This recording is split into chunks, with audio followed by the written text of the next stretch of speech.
Hello. Okay, so this is Craig Smith. He's a client of mine from Natal. So he's a client of mine from Melville Douglas. He's not an addict. He's one of my executive coaching engagements. And I've invited him here today because he comes from a financial background and he's an analyst in the medical sector. Global healthcare. Global healthcare. Global healthcare. So when I heard that, I obviously got very excited about mental health and the cost of healthcare and the profit of healthcare and how companies make money out of people's illness and the ethics around it and what we do. And so we're going to chat for a couple of hours, and I wanted to capture it. Yeah. So cool. That's where we're at. Fuck, it's hot. Take a few breaks. That's fine. What would you like to get out of today, Craig? I think if I just understand how basically this facility operates and then plugs into the bigger network of, maybe if we just run through who sort of funds the whole thing and Who funds it? Funds it. Yeah, so we tie it back to how do people really get help? Can I tell you in a story then? From the beginning. Yeah. And then I'll just stuff that I don't understand, I'll pin you down for more detail. Okay. Yeah. All right. I think that'll probably be good.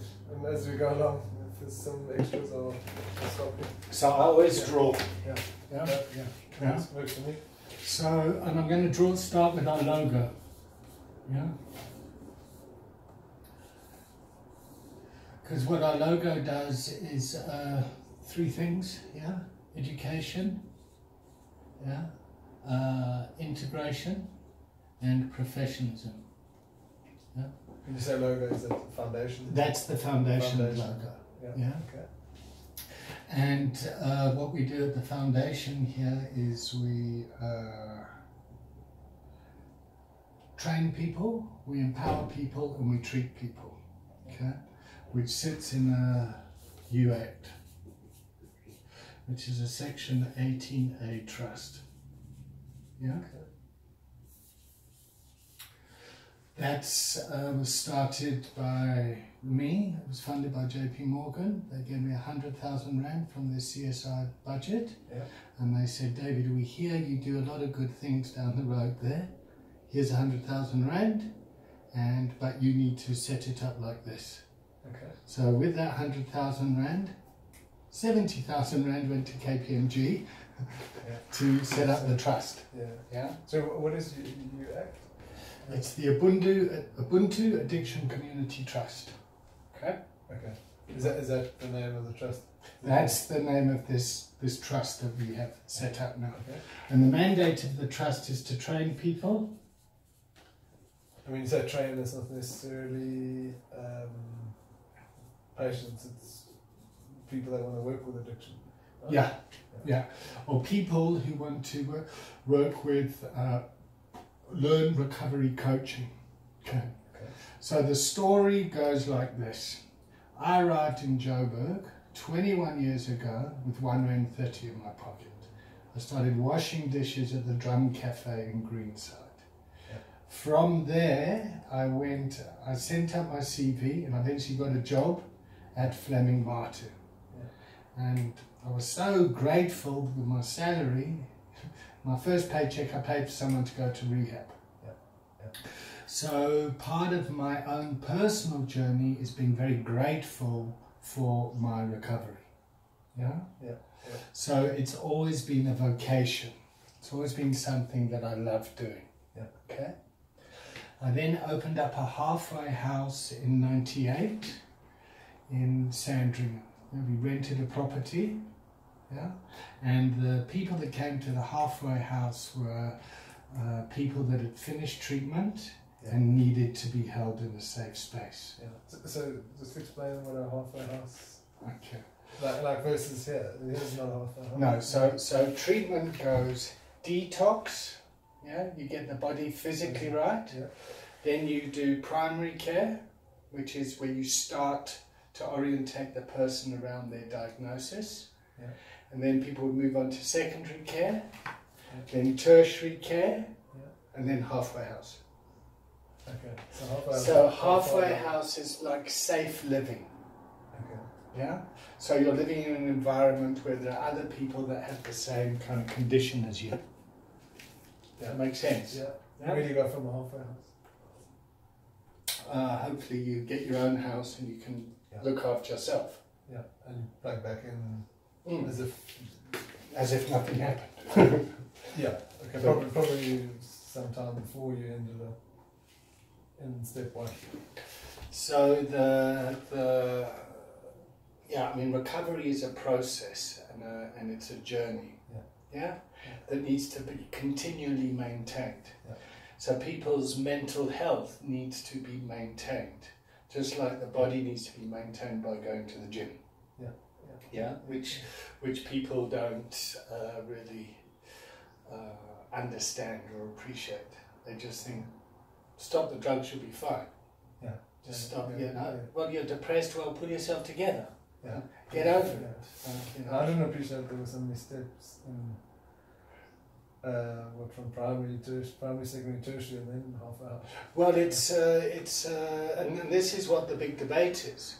Because the research shows that people that are held in a culture of recovery have better outcomes. Okay. Yeah. I.e., they spend time in the halfway house. Yeah. So that's great. That's true. And but to house someone and keep them, that's where the cost goes up. So so the world is in an environment of crisis, chaos, and conflict where there's a crisis. Just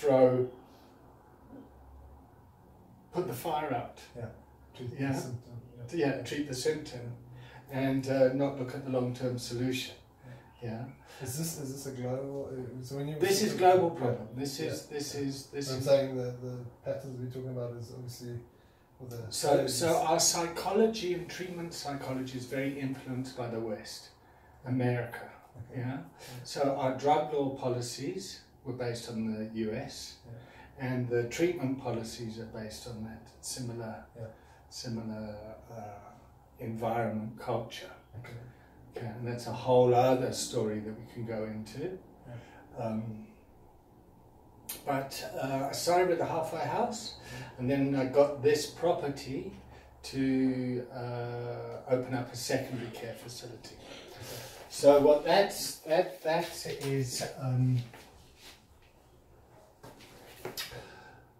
41 Pretoria Street,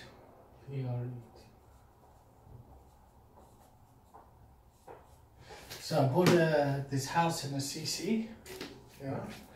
And we bought it for 1.2 million. We raised a bond of 900,000 on it, which I got. I couldn't raise that myself.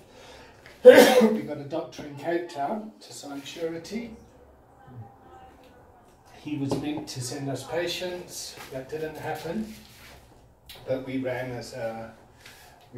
privately. So we weren't registered, and we don't get donations. No, we just run month to month. Okay. But are you off the back of me? Yeah. And 41 Pretoria Street. Yeah, leases the property to Sharp CC. Yeah. Sharp CC is another CC. And then Sharp CC went off and did all the paperwork and everything to get a license from the Department of Social Development and the Department of Health. And that process took us 7 years.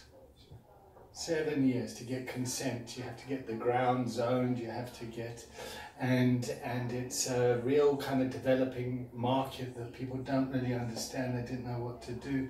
The treatment industry was based very much in the religious aspect. So get Jesus in your life and then you'll stop taking drugs, which doesn't really work if you're Jewish or you're Muslim. Yeah. Yeah. So the treatment world has moved to the medical model now. Yeah, and when you moved to the medical model, we needed to get licensed and registered and all that sort of stuff. So we really pioneered that here. That took 7 years. Nowadays, it takes about 18 months to 2 years. Yeah. So what actually happened? Sorry, the 7 years. Could you take patients here? Yeah, we took patients in, but we couldn't get access to their medical aid funds. Okay. Yeah, so it would have been run, like you said, private. Okay. Yeah, so it's just run. That's right. It's. So why would people come here and pay a private fee versus going somewhere where the medical aid would cover it? Because that marketplace wasn't really here then. Okay. Yeah. So you're talking about. This is like 2001, 2, 3, 4, 5. So medical aids weren't paying for rehab centres. And then what happened is the treatment world then moved over into the psychiatric world. Yeah. So where they recognized addiction as a mental illness, and you no longer get addicts anymore, you get people suffering with substance abuse disorder or substance misuse disorder. Okay. But there's such stigmatization around all this stuff, and there's such an antisocial element that people don't really want to deal with people like this. Yeah? Yeah, when you say people, so... well, you wouldn't like to get a diagnosis that you're an addict. No. You wouldn't like to get a diagnosis that you've got substance abuse disorder. No. But you'd be alright with bipolar, maybe. Wouldn't like either. Yeah, but you know what I mean. It's like oh, you're depressed. Yeah. Oh, he's got chemical depression. I suppose no, he's an alcoholic. Yeah. Yeah. Did you know what I mean? Yeah. So the way it's structured, you then get a license, and then you get a practice number from the Board of Healthcare Funders. Yeah. Yeah? Yeah. And then once you've got that, you can then get access to medical aid. Yeah. So this is where you get money from. Yeah. Yeah? So what have you seen as going from private to... So what's happened now is the business world got whiff of this, and they understand the profit that's available in private health, and they've rolled out a whole lot of beds. Yeah, so like the Akiso group have 900 psychiatric beds, which just got bought out by Netcare, I think, for 1.3 billion. Okay, that was a few months ago. Yeah. Well, no, all the commentary I've heard is there's this trend into behavioural health. Yeah, where they'll pick up, well, it's certainly in the US. And if I listen to the local commentary, there's this angle into behavioural. Okay, cool. But I don't know if it's that. Okay, they recognise the profit, or it's just it's because it's more of a problem. For two reasons. There's more of a problem. You can make money out of it now, and it's profitable, and also it reduces the costs. So you get the people that are paying for this stuff that want to get better value for their service, and the people that are providing the service that want to get the most profit out of it. And then you get us lot that just kind of want to do good and pioneer. And so that's my downfall as a businessman, if you want to base success on how much money you make. Yeah. They're on cuck. If you want to base it on how many lives you change and how much recovery capital you create, then I'm fucking amazing. And I say that with complete modesty. Yeah. How do you measure that? That recovery capital? So recovery capital is, first of all, the definition is, it's the internal and external resources available to someone when they want to move from a culture of addiction to a culture of recovery. Okay, so let me explain that quickly. We get, so this is what we talk about, yeah? We talk about a culture of learning, a culture of addiction, and a culture of recovery, yeah? And a culture of addiction is when someone uses a substance, misuses it, abuses it, and becomes dependent on it. Essentially, they go mad, yeah? They continue a behavior in spite of the negative consequences, yeah? We say recovery is you start to recover the stuff that you lost here. Okay? And a culture of learning is like how we learn and grow up. Because kids naturally have to go off and experiment with drinking drugs. That's a natural process that society has still stigmatized, and we need to change.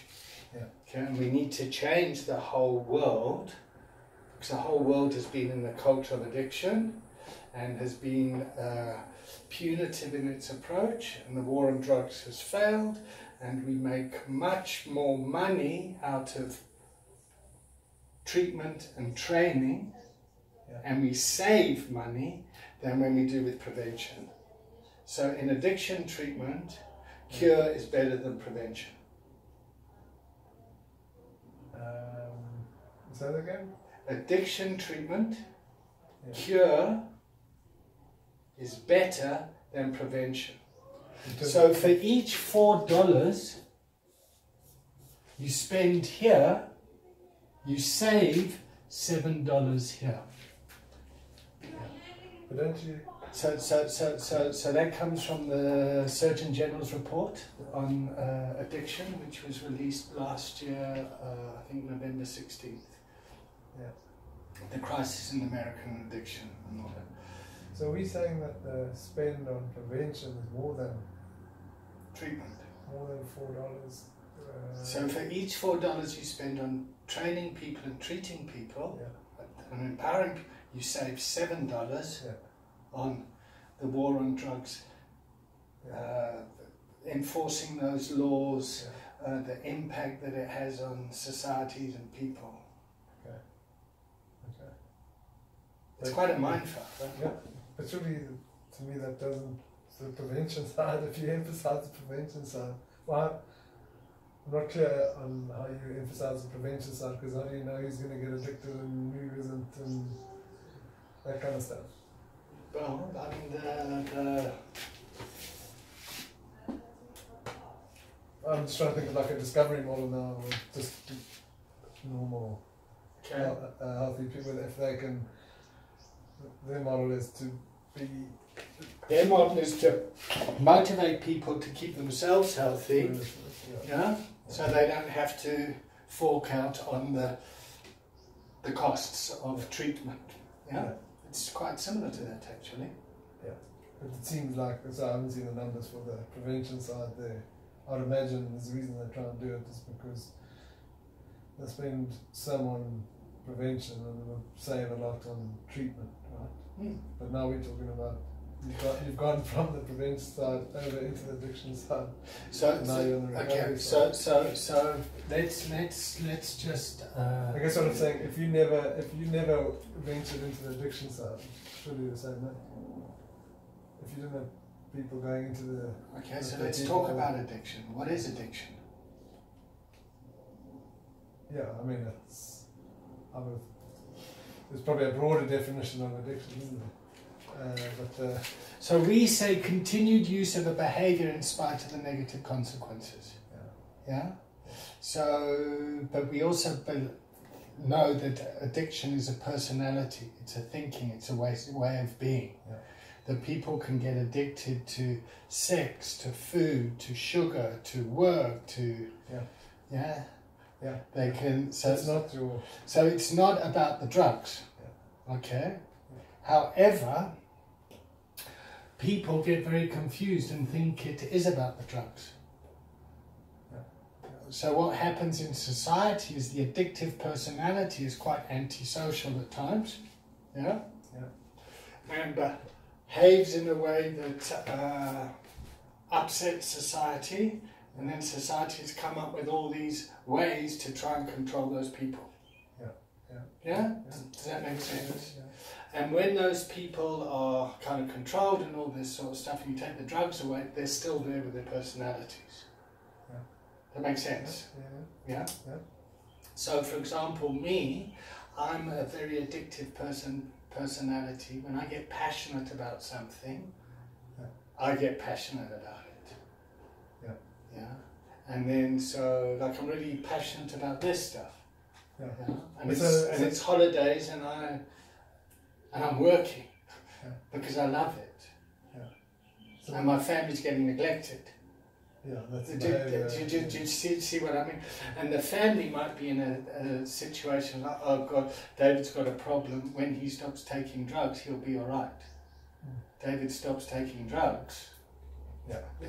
Now you've just got a drug-free David. And then the family sits with the disappointment of, oh my God. Doing something else. So they're in the kind of the fantasy that when he stops taking drugs. And there's a big revolving door syndrome around here in the culture of addiction.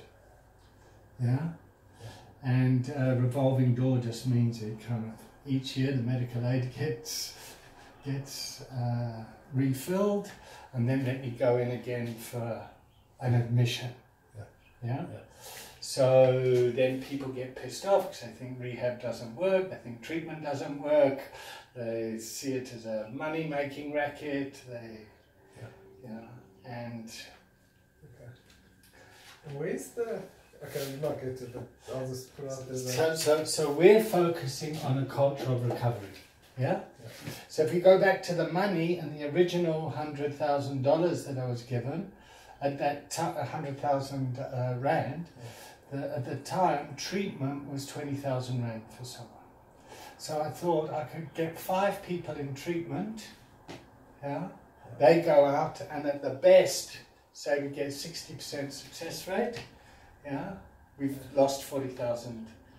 Why don't we rather train 20 people from a culture of recovery who have already committed to recovery? Why don't we train them so they can turn their experience into an asset where they can empower themselves and start to bring in income and provide treatment within their communities? I thought, fuck, that's the best thing to do with it. So that's what we've been doing. And we've been training people. Those people you trained, are they past addicts? So some of them are, some of them family members, some of them are just people that want careers, they're just humans. And so what these guys have done is they've all gone out into the marketplace and created rehabs and beds, and so now from a business point of view I'm competing with students. Does that make sense? Okay. Which is success on this hand, but it makes it challenging from a business point of view. Because of the 26 beds, someone could end up in 10 beds that someone's Exactly. So is that what you did? Did you train the 20 people? I must have trained about, I don't know, 300, 400 people. Okay. There's a hell of a fucking market out there. That people aren't, they're just kind of like, I mean, this Bitcoin thing. You know how many people are obsessed with Bitcoin and sitting there on their phones all the time and like, I mean, that's pure gambling. That's kids are getting neglected. Okay. But so how do you get your, so from the word go, you said, I'm not going to just take the patients. Is that so? Just go through the timeline. So we're at about 2008 now. In fact, this trust was established on the 13th of the 11th, 2008, which is exactly 12 years after the day that I decided to stop using. It's actually quite kind of fucking spooky that. Really, it's like the exact day, 12 years up. Okay. So back to our logo, 12 years on, yeah, the first 12 years was really around 12-step stuff. Yeah. And 12-step stuff is the principal program that AA started, Alcoholics Anonymous started in 1933. And then what happened in the 40s, then you've got the first EAP program come out, which was born out of AA because of the drinking problem in industrialized America.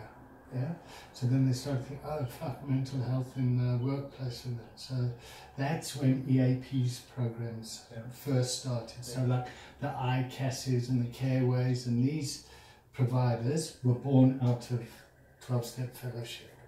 Okay. Then what happened is in the 50s they recognized alcoholism as a disease, yeah, as an illness. And then in the 60s, under the Kennedy administration, it went into the medical world. Yeah. It was classified as an illness. Okay. And the World Health Organization acknowledged it as an illness. And then in the nowadays, we've got the psychiatric world. Yeah? Okay. So that's the history of it. The 12-step program, when it shows up here, shows up in what was called the Minnesota model. I can't spell Minnesota. And Minnesota is the mothership of addiction treatment. Okay. And the 12-step program spread out all over the world. Okay. Through AA. Yeah? And then these guys basically sell what's freely given away. That sat morally wrong with me, and decided to change the program. I then did something called the Mankind Project, which is a men's work movement. Yeah. And on that project I met a whole lot of men that call themselves life coaches. You know? And I said, oh, what's a life coach? No, we sit down with people and we talk to them and we kind of help them through. Oh, how much do you charge? 1,500 rand an hour? I said, fuck, I want that job. You know? So I then left JP Morgan, and I went and I got trained through CTI, Coaches Training Institute. Okay. Sorry to go through it all, but so I went to do this course, which I thought would be good for me to get qualifications so I can go and work in the banking world. Yeah. But when I did this training, I thought, fuck, this would be great for the addicts in the rehab. Because the concept with coaching is that normally there's a doctor, there's a patient. Yeah? Here's a coach, here's a coachee. So it's a support. So I got this idea, shit, this would be really good for our clients. What if we didn't see them as sick in rehab? What if we saw them as well? And we started to, and this is where the big shift came for me. And then I came up with this thing called recovery coaching. So I should have another pen here. But if we look at this as the treatment world, and this is kind of life, you know, and that's where coaching came from. I've created this thing called recovery coaching, which is been created by the wisdom of the coaching environment. Yeah. Does that make sense? Yeah. Not the world of pathology and illness and disease. Yeah. Once I got that, I thought, fuck, this would be great. And I started to develop recovery coaching, you know? And then I went off to WITS, yeah? And then I did the Masters in Business Executive Coaching, and I developed this recovery coaching model more and more.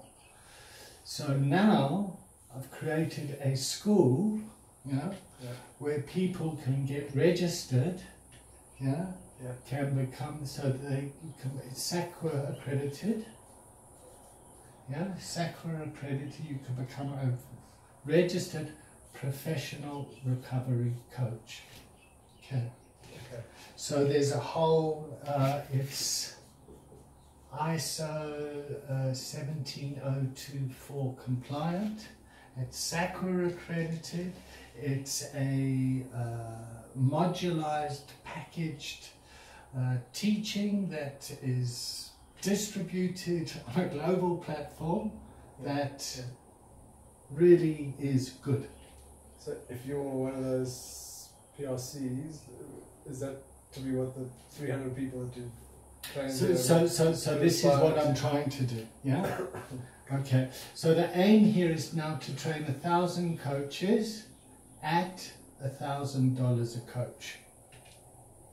Okay, so that's what this school is doing now. That's what the aim of this is.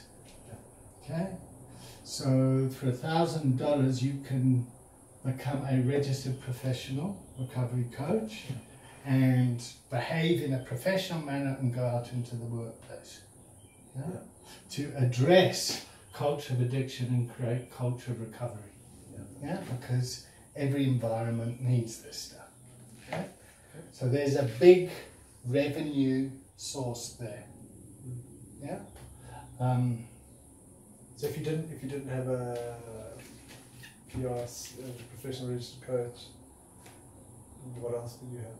What else could you get? Well, the whole coaching industry is under scrutiny. I wouldn't say scrutiny, but the psychologists are very upset because a coach can go out and do call himself a coach, go into an organisation, coach for an hour and charge 3 times as much as a therapist does in their practice. So this moves along the continuum of negative psychology or wound-based psychology to positive psychology. Yeah. So, and I mean, it gets so political, this stuff. It gets so like, because the way that master's programs work here is, you know, you can only become a clinical psychologist if you get accepted for masters. And to get accepted for masters is few and far between. So the marketplace is very controlled. And then these guys have jumped through a lot of hoops to get there, done a hell of a lot of stuff. They get their practice, they finally get there, and then you've got these other guys just kind of running around. As a coach, do you have to have anything? You don't have to. You don't have to. You just have experience. Huh? Yeah. Well, Yeah, you don't have to. It's in the poster. So here we got Commensa, which the Coaches and Mentoring Association. We've created, though, our own professional body here, which is IMCSA. So this is a registration for business coaches. So I sit on the board there, and this is my hope is that people will start to recognize the professionalism and the complexities of business coaching and start to understand the importance of hiring a registered coach as opposed to, well, my mate at the golf club says he's a coach. And, well, that was one of the things I thought when you get a list of coaches. How do you know? So someone from HR sends you a list of coaches, and I don't know how you choose. How do you select one? I presume, I don't know if they're right or some presumption, but HR, so this I was talking from a bank point of view. They've had some interaction, and maybe they've done. I don't know if they've vetted anything, but. Yeah, no, we sit on panels, we go through forms, processes, all this sort of stuff. But even still, once you've got a list, then how do you choose? I don't even know how you choose someone. It's nice to know that if there's some sort of qualitative screen in the background. Well, the protection around that is the chemistry sessions. Yeah. And so you go, all right, well, let me take those 3. What organisations can do better is understand how this stuff is good for business. but this stuff is painful. Let's sit down and have a conversation around your resentment that you're black. Yeah. And you're not going to get that job. Yeah. Well, who's going to do the conversing? And I guess, is that where you would want to coach? So what happens in organizations is all this stuff lives in the system, and everyone with addiction is in denial about it. Yeah. It's not there. So when I come into an organisation, I'm often the guy that brings bad news. Yeah. Yeah. Do you know what I mean? It's like when people come to rehab here, they want to just drop their family member here and then leave and just say, let the medical aid sort it out and let, you know, and they don't want to take responsibility for their part in it. Yeah. Does that make sense? Yeah. It's like, yeah. So it's a systemic illness. Yeah. Okay. So what I've done now is I'm now calling myself the founder of this trust. That's me. Yeah. As the founder, and I'm trying to, we've got all this housed in here now. Okay. Yeah. And so the trust vehicle is used to go out and create recovery capital. Okay. And recovery capital, like this, is the kind of the mothership of it. Okay. Yeah. So if somebody wanted to buy a property, turn it into a rehab facility, rent out beds to get more return on the real estate that they own, this is how you do it. Yeah.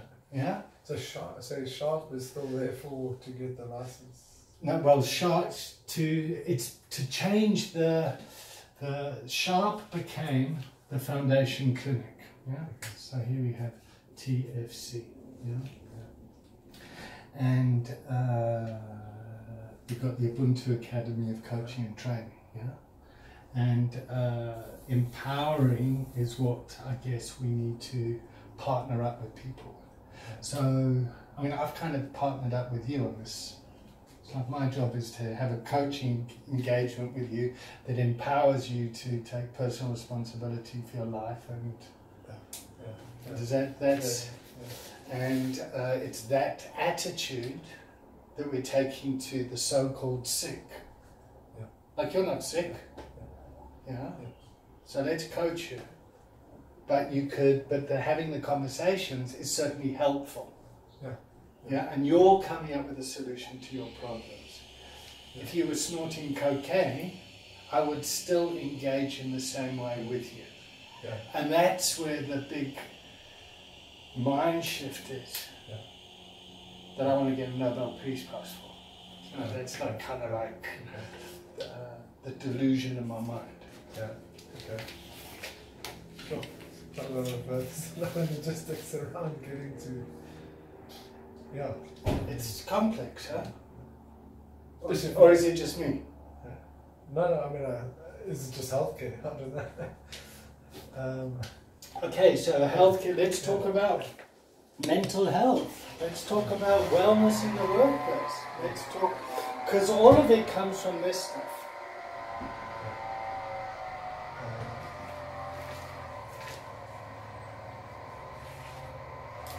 So I thought that didn't sound very well. So you got all this. Yeah? Don't ask me to repeat it back to you, but I'm going to remember. Yeah. That's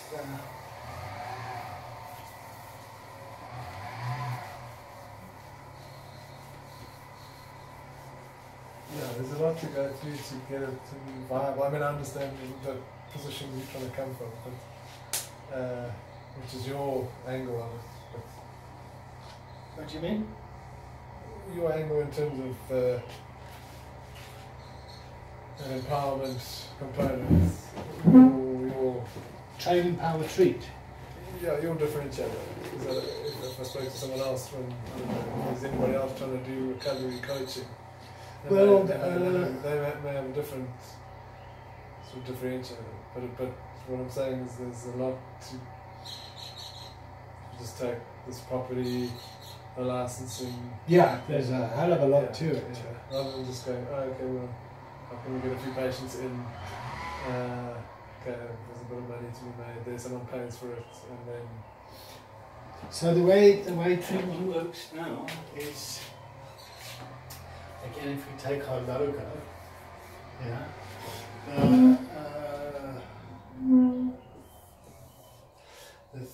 the experience in time